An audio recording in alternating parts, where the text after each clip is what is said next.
Hello बच्चों, आज हम 10th क्लास की साइंस की बुक का फर्स्ट चैप्टर स्टार्ट करेंगे। आज इसका ये फर्स्ट पार्ट ही बनाएंगे और चलिए शुरू करते हैं। सबसे पहले देखते हैं हम यहाँ पे कुछ चेंजेस हमें दे रखे हैं। फर्स्ट है milk is left at room temperature during summer. Second है एन आयरन तवा पैन और nail is left expose to humid atmosphere. That means हमने आयरन को ऐसे ही खुले में छोड़ दिया है। थर्ड है ग्रेप्स गेट फर्मेंटेड। ग्रेप से हम उसको काफ़ी समय तक हम रख दे रहे हैं और उसे वाइन बनाने की कोशिश कर रहे हैं या उसे फर्मेंट कर रहे हैं। नेक्स्ट है food is cooked, then food gets digested in our body and next है वी रेस्पायर। तो इन चीज़ों में कुछ चीज़ें हम रख रहे हैं और कुछ समय बाद, कुछ घंटों बाद कुछ और इसमें कुछ प्रोसेस हो रहा है और वो किसी दूसरे फॉर्म में चेंज हो रहे हैं या नहीं हो रहे हैं। तो कुछ ऑब्जेक्ट्स ऐसे होते हैं, अगर हम उनमें कुछ फॉर एग्ज़ाम्पल यहाँ पे हम एग्ज़ाम्पल ले लेते हैं फूड कुकिंग का। हमने पहले राइस लिया, रॉ राइस था, कच्चा राइस था, देन दाल ली, उसमें हमने रॉ में हमने वाटर ऐड किया, रॉ राइस में वाटर ऐड किया, फाइनली वो राइस कुक्ड हो जाएगा हीट पे रखने के बाद। नेक्स्ट है हमने दाल लिया, दाल में हमने स्पाइसेस ऐड किए, सॉल्ट ऐड किया, वाटर ऐड किया, देन उसको हमने हीट किया और फाइनली वो दाल जो है वो भी कुक हो जाएगी। तो यहाँ पे हम एक चीज़ ले रहे हैं, उसमें कुछ कुछ चेंजेस करने के बाद वो एक दूसरी चीज़ बना रही है। तो किसी भी सब्सटेंस में, किसी भी ऑब्जेक्ट में उसके चेंजेस जब होते हैं तो ये चेंज दो तरह से होते हैं। एक होता है फिज़िकल चेंज, फर्स्ट चेंज हम कहेंगे physical change, and second change होता है केमिकल चेंज। अब हम ये कैसे पता करेंगे कि किसी ऑब्जेक्ट में, किसी सब्सटेंस में किस तरह का चेंज हो रहा है, वो चेंज फिज़िकल है या केमिकल है। तो इसे समझने के लिए हम ये 4 चीज़ें ऑब्ज़र्व करेंगे। Change in state, that is solid से लिक्विड, लिक्विड से गैस या वाइस वर्सा, कुछ चेंज हुआ है या नहीं हुआ है। नेक्स्ट है चेंज इन कलर, कि किसी सब्सटेंस का क्या ऐसा हुआ है कि हमने शुरू में सब्सटेंस कुछ लिया है और बाद में उसका कलर कुछ और हो गया है। Then evolution of a gas, ऐसा हो रहा है कि गैस उसमें से निकल रही है या नहीं निकल रही है। नेक्स्ट है चेंज इन टेम्परेचर, क्या सब्सटेंस का initially and final temperature same है या अलग अलग है। तो इन सब चीज़ों को देखने के बाद, इनको ऑब्ज़र्व करने के बाद हम ये बता सकते हैं कि कोई सब्सटेंस में जो चेंज हो रहा है वो फिज़िकल चेंज है या केमिकल चेंज है। मेनली एग्जांपल हम लेते हैं यहाँ पे, मान लो आइस हमने लिया, आइस को थोड़ा सा हीट किया, हीट करने के बाद वो चेंज हो गया वाटर में। अब यहाँ हमें समझना है कि ये फिज़िकल चेंज है या केमिकल चेंज है। आइस सॉलिड होता है और वाटर लिक्विड होता है, बट अगर हम इसका केमिकल कंपोजिशन देखें, वाटर का फॉर्मूला होता है H2O एंड आइस का अगर हम फॉर्मूला देखें तो वो भी होता है H2O।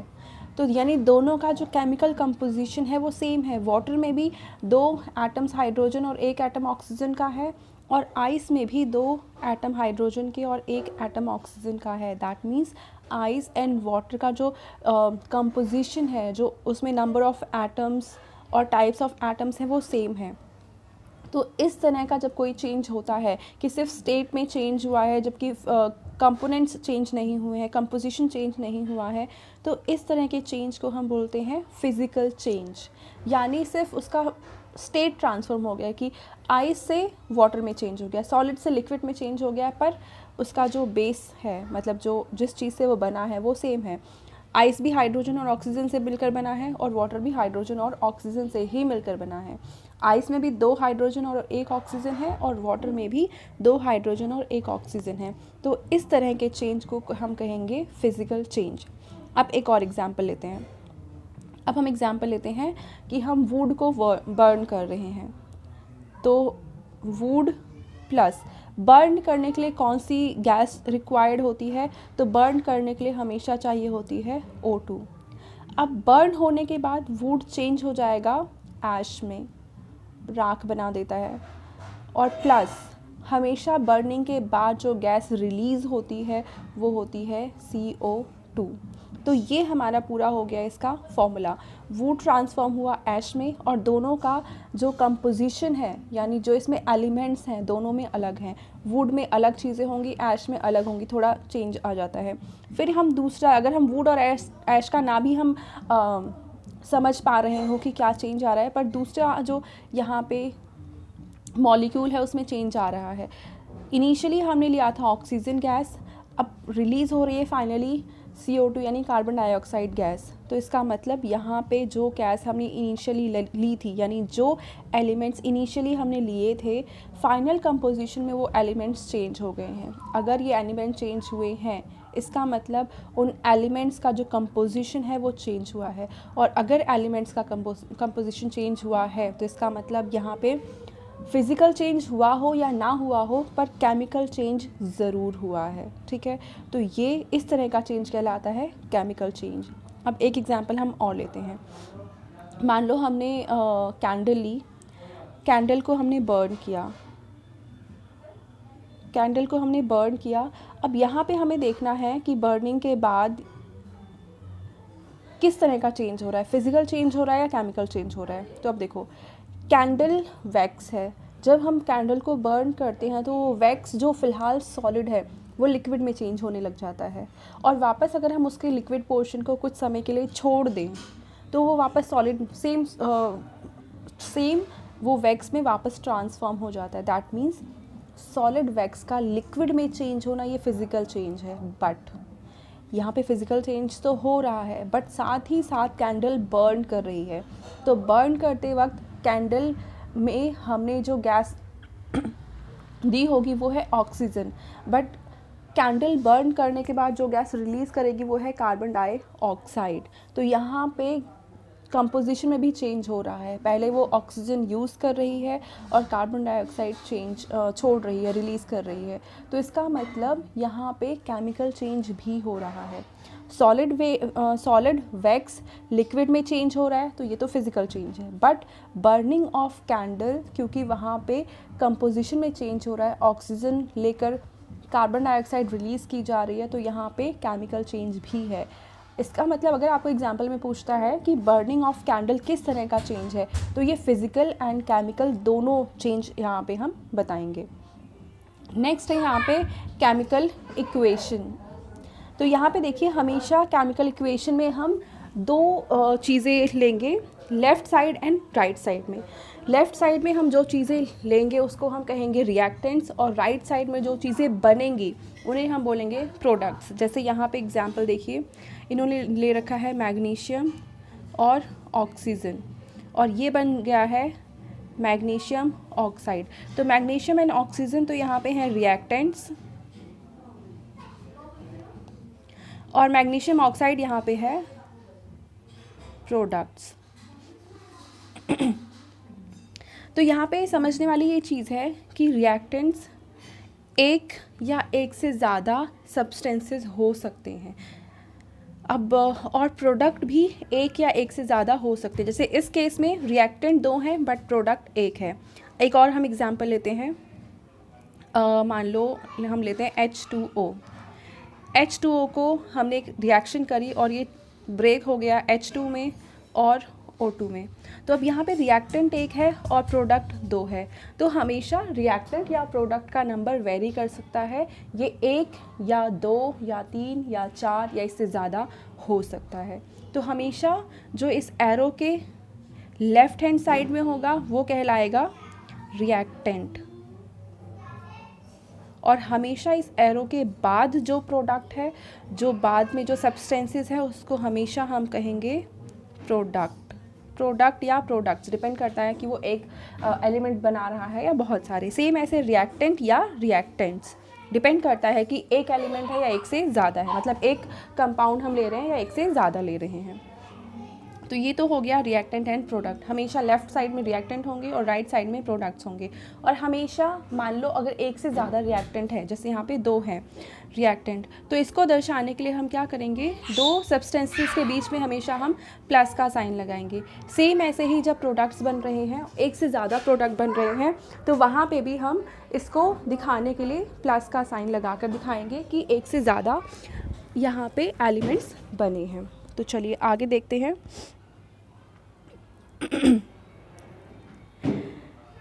अब यहाँ पे है right a chemical equation. Chemical equation हमें लिखनी है तो हम कैसे लिखेंगे? सबसे पहले तो सेम वही है, हम पहले एक साइड में रिएक्टेंट लिखेंगे और एक साइड में प्रोडक्ट लिखेंगे। लेफ़्ट साइड में रिएक्टेंट एंड राइट साइड में प्रोडक्ट आ जाएगा। फिर हमेशा ऐसा होता है कि सिर्फ हमें इन रिएक्शंस को सिर्फ लिखना नहीं है, बल्कि उनको हमें बैलेंस भी करना है। यानी लेफ़्ट साइड में जो चीज़ें हैं और राइट साइड में जो एलिमेंट्स हैं, जो सब्सटेंसेस हैं, उनके नंबर्स सेम होने चाहिए। जैसे इस एक एग्जांपल लेते हैं इसका ही। यहाँ पे मैग्नीशियम 1 है, यहाँ पे भी मैग्नीशियम 1 है, यहाँ पे ऑक्सीजन 2 है, लेकिन यहाँ पे ऑक्सीजन 1 है। तो हमें इसको बैलेंस करना। अभी ये रिएक्शन ठीक है पर बैलेंस्ड रिएक्शन नहीं है, और हमेशा हमें इक्वेशन को बैलेंस करके ही लिखना होता है। तो यहाँ पे देखो इन्होंने एग्जांपल ले रखा है, ये रिएक्टेंट्स है, ये प्रोडक्ट्स हैं। रिएक्टेंट में है जिंक और सल्फ्यूरिक एसिड, और यहाँ पे है ZnSO4 जिंक सल्फेट, और यहाँ पे है H2 यानी हाइड्रोजन। हमेशा ये याद रखना, ऑक्सीजन एंड हाइड्रोजन कभी सिंगल कंबाइन नहीं होंगी। हमेशा ये या तो O2 होंगी या तो H2 होंगी। सिंगल ऑक्सीजन और सिंगल हाइड्रोजन कभी भी यूज़ नहीं होगा कहीं पर भी। तो अब इस रिएक्शन को हम सबसे पहले ये चेक करेंगे कि क्या ये बैलेंस्ड रिएक्शन है या नहीं है। तो चलिए देखते हैं। देखो जिंक 1 है, जिंक 1 है, मतलब जिंक तो देखो जिंक 1 मतलब ठीक है। हाइड्रोजन 2 और यहाँ पे हाइड्रोजन 2, ये भी ठीक है। फिर सल्फ़र 1 ये भी ठीक है, और ऑक्सीजन यहाँ पे 4, यहाँ पे 4, यानी ये भी ठीक है। इसका मतलब ये जो रिएक्शन है वो ऑलरेडी बैलेंस्ड रिएक्शन है। अब हमें इसमें कुछ चेंज करने की ज़रूरत नहीं है, तो ये तो ठीक है। अब नेक्स्ट हम देखते हैं सेकंड वाली रिएक्शन। ये आयरन प्लस वाटर, ये बना रहा है फेरस ऑक्साइड प्लस H2 यानी कि हाइड्रोजन गैस। अब यहाँ पे हम देखते हैं कि क्या ये बैलेंस्ड इक्वेशन है या नहीं है। यहाँ आयरन 1 है, यहाँ पे आयरन के 3 एलिमेंट्स हैं, यहाँ पे हाइड्रोजन के 2 एटम्स हैं, यहाँ पे हाइड्रोजन के 2 एटम्स हैं। तो हाइड्रोजन तो बैलेंस्ड है पर आयरन बैलेंस नहीं है। ऑक्सीजन इधर 1 है, रिएक्टेंट की साइड में, और प्रोडक्ट की साइड में ये 4 है, तो ये भी बैलेंस्ड नहीं है। तो अब बैलेंस करने के लिए हमें क्या करना हो, और बैलेंस करना एग्ज़ाम में अक्सर पूछते हैं, तो ये इंपॉर्टेंट है, इसको हम स्किप नहीं कर सकते हैं। तो चलिए शुरू करते हैं। बैलेंस करने के लिए पहले हमें ये टेबल बनानी होगी। टेबल में हमें एक साइड एलिमेंट्स लिखेंगे, फिर हम लिखेंगे इस एलिमेंट्स के नंबर रिएक्टेंट्स में क्या है, और इस एलिमेंट्स यानी एटम्स के नंबर प्रोडक्ट्स में क्या है। देखिए पहले आयरन यहाँ 1 है, यहाँ 3 है, रिएक्टेंट्स में 1, प्रोडक्ट्स में 3। हाइड्रोजन रिएक्टेंट्स में 2 और प्रोडक्ट में भी 2। ऑक्सीजन देखें तो रिएक्टेंट में इधर है 1 और प्रोडक्ट में इधर है 4। तो हमेशा बैलेंस करने के लिए हम उस एलिमेंट को चूज़ करते हैं जिसका नंबर सबसे ज़्यादा होता है, चाहे वो रिएक्टेंट की साइड हो या प्रोडक्ट की साइड हो। यहाँ पे देखिए जो सबसे ज़्यादा एलिमेंट है वो है ऑक्सीजन, जो यहाँ पे है 4। तो यहाँ पे हम सबसे पहले ऑक्सीजन को बैलेंस करेंगे। कैसे बैलेंस करेंगे? प्रोडक्ट में ऑक्सीजन 4 है, रिएक्टेंट में 1 है। अगर इसको हम 4 से मल्टीप्लाई कर दें तो ये भी 4 1 जा 4 हो जाएगा, यानी ऑक्सीजन बैलेंस्ड हो जाएगा। तो अब हम देखेंगे इस इक्वेशन में, यहाँ से लेते हैं। अगर यहाँ पे ऑक्सीजन 4 है और यहाँ पे ऑक्सीजन 1 है और इसके सामने हम 4 लगा दें, यानी 4 से मल्टीप्लाई कर दें, तो ऑक्सीजन यहाँ पे भी 4 हो जाएगी और यहाँ पे ऑलरेडी 4 है, तो ऑक्सीजन बैलेंस्ड हो जाएगी। हमेशा ध्यान रखना जो हमें ये नंबर लगाना है, ये जो नंबर जिससे हम मल्टीप्लाई कर रहे हैं, वो हमेशा जैसे H2O है तो इसके सामने हम 4 लगाएंगे। कभी भी ऐसा नहीं है कि H2O की जगह यहाँ पे हम 4 लगा दें और बैलेंस कर दें, ये गलत तरीका है। कभी भी हमें नीचे वाले नंबर्स में कुछ मल्टीप्लिकेशन नहीं करना है या अपनी मर्ज़ी से कोई नया नंबर यहाँ ऐड नहीं करना है। बैलेंस करने के समय हमेशा अगर हम कोई नंबर से मल्टीप्लाई कर सकते हैं तो वो इनके सामने, यानी यहाँ पे, यहाँ पे, यहाँ पे या यहाँ पे कर सकते हैं। इन बेस नंबर्स में हम कुछ भी चेंज नहीं कर सकते हैं कभी भी, और अगर हम ऐसा करते हैं तो वो गलत होगा। तो इसलिए हमने क्या किया कि यहाँ पे 4 से मल्टीप्लाई कर दिया। अब हमने देखा ऑक्सीजन हमारी बैलेंस्ड, यहाँ पे 4 से मल्टीप्लाई किया तो ऑक्सीजन बैलेंस्ड हो गई है। बट अब हाइड्रोजन का नंबर चेंज हो गया है। 4 यहाँ पे सामने है, यानी O मल्टीप्लाई बाय 4, ये एलिमेंट है। तो 4 और ऑक्सीजन के सामने कुछ नहीं है, इसका मतलब 1 है, तो 4 1 जा 4, ऑक्सीजन बैलेंस्ड। अब हाइड्रोजन की अगर हम बात करें तो यहाँ पे 4 है और यहाँ पे 2 है, तो 4 2 जा हमेशा मल्टीप्लिकेशन करेंगे, ऐड नहीं करेंगे। 4 2 जा 8, यानी अब रिएक्टेंट में जो हाइड्रोजन हो गया है वो है 8 और प्रोडक्ट में हाइड्रोजन है सिर्फ 2। तो अब इसको बैलेंस करने के लिए क्या करेंगे, रिएक्टेंट में ज़्यादा है, प्रोडक्ट में कम है, तो प्रोडक्ट में हम किस नंबर से मल्टीप्लाई करें कि वो रिएक्टेंट के इक्वल हो जाए। बहुत सिंपल, यहाँ 8 यहाँ 2, तो 2 इंटू में 4 अगर हम करते हैं तो ये वापस 8 बन जाएगा। यानी अब हाइड्रोजन के साइड में हमें 4 से मल्टीप्लाई कर देना है, ठीक है। यानी अब ये रिएक्शन हो गया कि इधर भी 8 इधर भी 8। अब आयरन बचा, आयरन में कुछ चेंज नहीं हुआ है, आयरन में रिएक्टेंट में 1 और प्रोडक्ट में 3 अभी भी है। तो अगर हम आयरन के सामने 3 लगा देते हैं तो और यानी यहाँ पे हम 3 से मल्टीप्लाई कर रहे हैं, तो यहाँ पे रिएक्टेंट भी 3 और प्रोडक्ट भी 3, तो यानी ये बैलेंस्ड हो गया। तो बैलेंस्ड रिएक्शन हमारे सामने जो आई है वो है 3Fe प्लस 4H2O, ये तो रिएक्टेंट्स हैं। अब ये प्रोडक्ट बना रहे हैं Fe3O4 प्लस 4H2, ये हमारी पूरी बैलेंस्ड रिएक्शन है। बट हमारा काम यहाँ पे भी कंप्लीट नहीं हुआ है। अब हमारा यहाँ पे काम ये है कि जो सारे एलिमेंट्स हैं वो किस स्टेट में हैं, वो सॉलिड है, लिक्विड है, गैस है या एक्वस हैं। जो स्टेट है हमें उनको ब्रैकेट में आगे लिखना पड़ेगा यहाँ पे, उसके बाद ही इस रिएक्शन को हम कंप्लीट बैलेंस्ड रिएक्शन मानेंगे। तो चलिए समझते हैं पहले स्टेट्स क्या होती हैं। सॉलिड सिंपल आप सब जानते हो सॉलिड क्या होती हैं, लिक्विड भी जानते हो और गैस भी जानते हो। समझने वाली बात ये है कि एक्वस क्या होता है। एक्वस का मतलब होता है, जैसे मान लो हमने सॉल्ट लिया NaCl, तो अगर हमने सिर्फ सॉल्ट लिया है तो हमें पता है सॉल्ट होता है सॉलिड, तो हम ब्रैकेट में S लिख देंगे। बट अगर NaCl को हमने वाटर में डिज़ोल्व कर दिया है तो अब इसको हम लिक्विड नहीं बोलेंगे, क्योंकि यहाँ पे सिर्फ वाटर नहीं है, वाटर होता लिक्विड होता, यानी H2O कहीं पे है, हमने सिर्फ H2O लिया है तो लिक्विड लेंगे।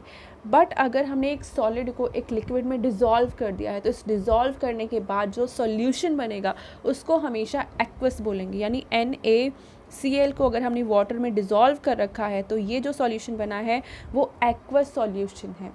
समझ में आया सॉलिड, लिक्विड एंड एक्वस में क्या डिफरेंस है। सिर्फ सॉलिड है तो सॉलिड हम लिखेंगे, सिर्फ लिक्विड है तो लिक्विड लिखेंगे, लेकिन जब सॉलिड को लिक्विड में डिज़ोल्व कर दिया है और तब जो सॉल्यूशन बना है वो सॉल्यूशन बना है एक्वस सॉल्यूशन। तो चलिए अब इसको कंप्लीट करते हैं रिएक्शन को। हाँ, तो देखो यहाँ पे इन्होंने देखा कि ये रिएक्शन कंप्लीट हो गई है, बैलेंस तो हो गई है, पर अब यहाँ पे हमें लगाना है कि सॉलिड है, लिक्विड है, गैस है या एक्वस है। आयरन हम सब जानते हैं आयरन सॉलिड होता है, तो Fe के सामने देखो यहाँ पे इन्होंने सॉलिड लगा दिया है। फिर H2O, यहाँ पे जो रिएक्शन कराने के लिए मतलब वाटर लिया है, ये वाटर फॉर्म में नहीं, ये वेपर फॉर्म में है।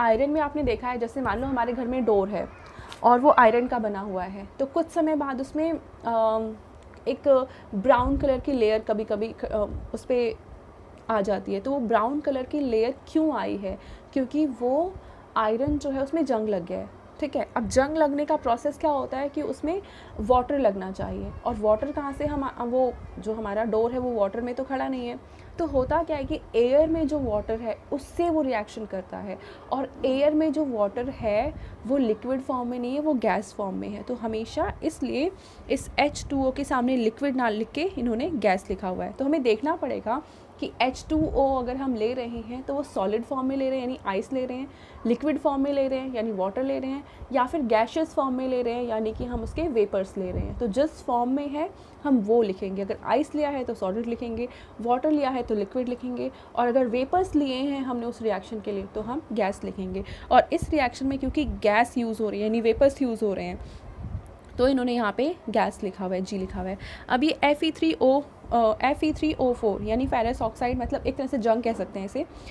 तो जंग अगेन सॉलिड होता है, तो इसके सामने इन्होंने लिख दिया S, और H2 हाइड्रोजन गैस होती है तो यहाँ पे लिख दिया इन्होंने गैस। तो अब ये जो रिएक्शन है ये कंप्लीट बैलेंस रिएक्शन है कि यहाँ पे number of reactants and number of products भी सेम है, यानी रिएक्टेंट के साइड पे जितने भी एटम्स हैं और प्रोडक्ट की साइड पे जितने एटम्स हैं वो बैलेंस्ड हैं। साथ ही साथ इनके जो स्टेट हैं, चाहे वो सॉलिड है, लिक्विड है, गैस है, एक्वस है, वो भी इस रिएक्शन में हमें साथ ही साथ बता दिया है। तो ये हमारी बनती है कंप्लीट बैलेंस्ड रिएक्शन। अब यहाँ पे चलिए हम एक क्वेश्चन समझते हैं।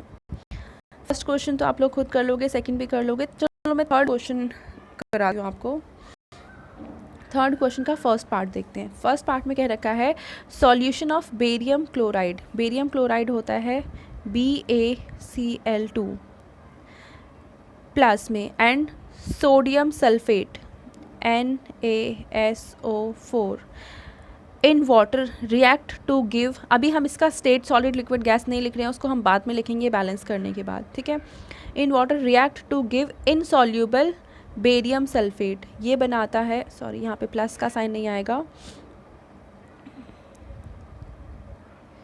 यहाँ पे एरो हम लगाएंगे। तो एरो लगाने के बाद यानी ये दोनों रिएक्टेंट्स हैं, अब प्रोडक्ट बना रहे हैं barium sulphate BaSO4 plus and solution of sodium chloride यानी कि NaCl। अब हमें ये देखना है कि ये रिएक्शन क्या अभी बैलेंस्ड है। अगर बैलेंस है तो उसको हम ऐसे छोड़ देंगे, और अगर बैलेंस नहीं है तो हम इसको बैलेंस करेंगे। देखिए पहले हम बेरियम ले लेते हैं। रिएक्टेंट की साइड है 1, प्रोडक्ट की साइड है 1। फिर हम ले लेते हैं क्लोरीन। क्लोरीन रिएक्टेंट की साइड है 2 और प्रोडक्ट की साइड है 1। फिर हम ले लेते हैं सोडियम। सोडियम रिएक्टेंट की साइड है 1 और प्रोडक्ट की साइड है अगेन 1। ओह सॉरी यहाँ पे हमने रिएक्शन ही गलत लिखी, सॉरी, ये Na2SO4 आएगा, Na2SO4। तो यहाँ पे रिएक्टेंट की साइड हो गया 2 और प्रोडक्ट की साइड है 1। अब यहाँ पे हमें देखना है सल्फ़र। सल्फ़र इधर भी 1 है और इधर भी 1 है, यानी सल्फ़र रिएक्टेंट प्रोडक्ट दोनों में 1 1 है। और ऑक्सीजन रिएक्टेंट में भी 4 है और प्रोडक्ट में भी 4 है। तो हम देखेंगे यहाँ पे कि ये भी बैलेंस्ड है, मतलब बेरियम बैलेंस्ड है, सोडियम बैलेंस्ड है, ऑक्सीजन बैलेंस्ड है। बस सोडियम और क्लोरीन में कुछ चेंजेस करने हैं। अगर हम वो चेंज करते हैं तो हमारी रिएक्शन कंप्लीट हो जाती है। तो अगर हम सोडियम इधर 2 है इधर 1 है, 2 से मल्टीप्लाई कर दें तो ये कंप्लीट हो जाएगा। सेम ऐसे सोडियम ये 2 है, इधर 2 से मल्टीप्लाई कर दें तो ये भी रिएक्शन कंप्लीट हो जाएगी। तो सिंपल सा हम यहाँ पे करेंगे कि NaCl के सामने 2 लगा देंगे, सोडियम भी 2 हो गया और क्लोरीन भी 2 हो गया। इस तरह से हमारी रिएक्शन कंप्लीट होती है, मतलब बैलेंस्ड होती है। बट अब हमें यहाँ पे इसका स्टेट लगाना है, तो चलिए इसको हम दोबारा से लिख लेते हैं। पहले था बेरियम सल्फेट, अब देखो इसके सामने इन्होंने लिख रखा है सॉल्यूशन ऑफ बेरियम क्लोराइड। अरे यार बेरियम क्लोराइड है ये, चलिए दोबारा लिखते हैं। सॉल्यूशन ऑफ बेरियम क्लोराइड, ये है बेरियम क्लोराइड BaCl2, ये सॉल्यूशन है इसका। सॉल्यूशन मतलब सॉलिड को लिक्विड में डिज़ोल्व किया है, यानी यहाँ पे आ जाएगा ये aqueous plus and sodium sulphate Na2SO4, sodium sulphate in water. अब सोडियम सल्फेट सॉलिड होता है, इसको वाटर में डाल रखा है, इसका मतलब अगेन ये एक्वस है। In water react to give insoluble barium sulphate. Insoluble, ध्यान दो, ये इनसॉल्यूबल बेरियम सल्फेट बनाता है, यानी यहाँ पे जो बेरियम सल्फेट बन रहा है वो सॉलिड फॉर्म में है, ठीक है। प्लस में the solution of sodium chloride, sodium chloride का सॉल्यूशन है, सॉल्यूशन मतलब वाटर में डिज़ोल्व है, तो ये बना देगा NaCl और यहाँ पे एक्वस, और बैलेंस्ड करते समय हमने यहाँ पे 2 लगा दिया था। तो ये है इस रिएक्शन का कंप्लीट बैलेंस्ड रिएक्शन इक्वेशन, ठीक है, कि यहाँ पे रिएक्टेंट के साइड जो एटम्स हैं और प्रोडक्ट के साइड जो एटम्स हैं वो भी सेम है, और साथ ही साथ हमने इनका स्टेट यानी कि सॉलिड, लिक्विड, गैस, ये भी हमने यहाँ पे लिख दिया है कि किस स्टेट में प्रेजेंट है इस रिएक्शन में। तो यहाँ पे हमने अभी कंप्लीट किया है कि यहाँ हमने अभी तक जो पढ़ा है वो ये है, चेंजेस कितने टाइप के होते हैं, फिज़िकल एंड केमिकल चेंजेस, और इनको आइडेंटिफाई कैसे करते हैं कि किसी रिएक्शन में फिजिकल चेंज हो रहा है या केमिकल चेंज हो रहा है। अब जैसे ये वाला जो रिएक्शन है ये तो हम जानते हैं केमिकल रिएक्शन है, तो ऑब्वियस सी बात है केमिकल रिएक्शन ही होगा, ये केमिकल चेंज ही होगा, बट पता भी कैसे करें। यहाँ पे देखिए बेरियम क्लोराइड है जबकि यहाँ पे बेरियम सल्फेट है, यहाँ पे सोडियम सल्फेट है जबकि यहाँ पे सोडियम क्लोराइड है, तो यहाँ पे कंपोजिशन चेंज हुआ है, कंपोजिशन चेंज हुआ है, इसका मतलब ये केमिकल चेंज है।